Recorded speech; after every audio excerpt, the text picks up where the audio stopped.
You're connecting with the earth. I do recommend when you do that, don't take your phone or put it on silent when you are out or do not disturb.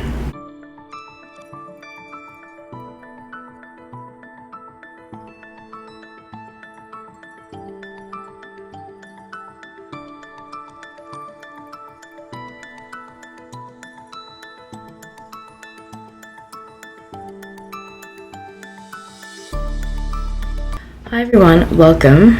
I have decided to continue to do these pick a card readings because they've been going so well, so thank you for the support.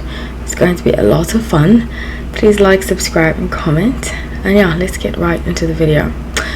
So pick a number, 1, 2 or 3. It does help if you close your eyes and let go of anything negative that's happening in your life, if there might be something. So pick 1, 2 or 3. Okay, we're going to start with 1. Messenger of Air. I'm using the Good Tarot. I love this deck so much. And if you can see here, well, in the traditional deck, the messenger is the Knight, I believe. Yeah, Knight. And Knight of Swords. So I'm going to make this completely different and go according to this particular tarot deck.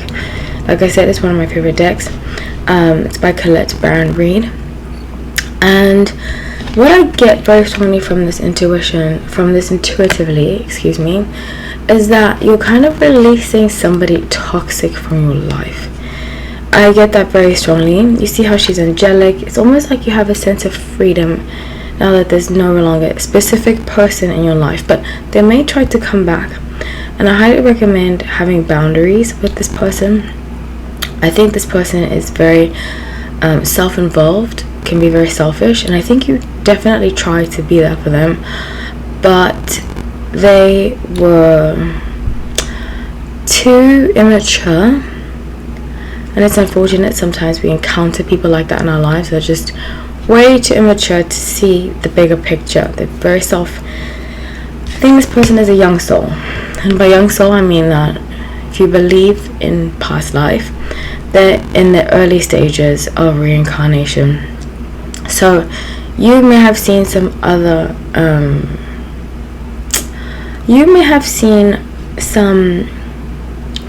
very immature behavior in them, and it's caused you to step away from them, and it's for the good, but they're going to keep trying to draw your energy because they're very drawn to your energy. They're drawn to using your energy. So you have to be firm and say no to them completely. So let's move on to card number 2. 4 of Earth. This is one of my, like I said, it's one of my favorite decks, and I love the art behind it. It's very, especially the Earth cards. I love this color because it connects, it's very connecting to Earth. So I feel like a lot of you who chose the number 2 are understanding that you are a part of a bigger picture. Some of you might be in nature a lot. You know, I was actually decided to do a nice walk tomorrow, a nice hike. Some of you are doing that. I just get like trees, and I get ground, I get water, so you're connecting with the earth. I do recommend when you do that, don't take your phone or put it on silent when you are out or do not disturb, because when you are in your serenity, you might be disturbed and you don't want to go through all those lengths to make this trip happen, to make whatever you're about to make happen, if you're still stuck on whatever's going on in your life. So just putting that out there. I also recommend taking some time. It is new moon. When I do this reading, it will be new moon in Sagittarius because it's the second day of Sagittarius. But so I highly recommend also, if you're into rituals, setting what you would like to see manifest in your life and releasing the past. Maybe writing forgiveness letters. I love forgiveness letters. It's a chance to really let go of the past. I see that you need to let go of something in your life that you've been mentally and physically holding on to. So that's why I recommend connecting to nature, maybe taking a nice long bath, taking care of yourself. 4th Earth is usually about self-care. So really tap into that energy. Okay, now let's go to card number 3, patience. So this is something I'm not so good at, especially because I have Saturn. I have a lot of Saturn and a lot of Moon in my chart, and I feel like my whole life has been about patience. So the reason why I'm telling that story about myself is because I can relate.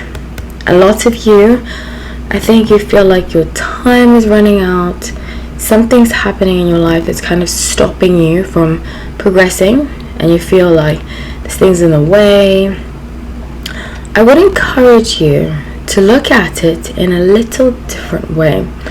So instead of saying, I have to do this, I get to do this, that sounds cliched, but about 8 years ago, I went through really, I would say, a kind of spiritual awakening where I decided to no longer be negative.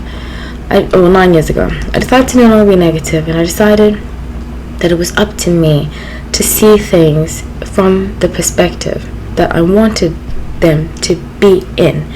So it's about shifting perspective, and with that comes patience, not only with your situation but also with yourself. If you notice that you're going back to old habits like being negative to yourself, talking down to yourself, I encourage you to be supportive of yourself this time, to be kind to yourself this time. And with kindness we can still set boundaries, but I strongly believe that where you are will lead to where you're going.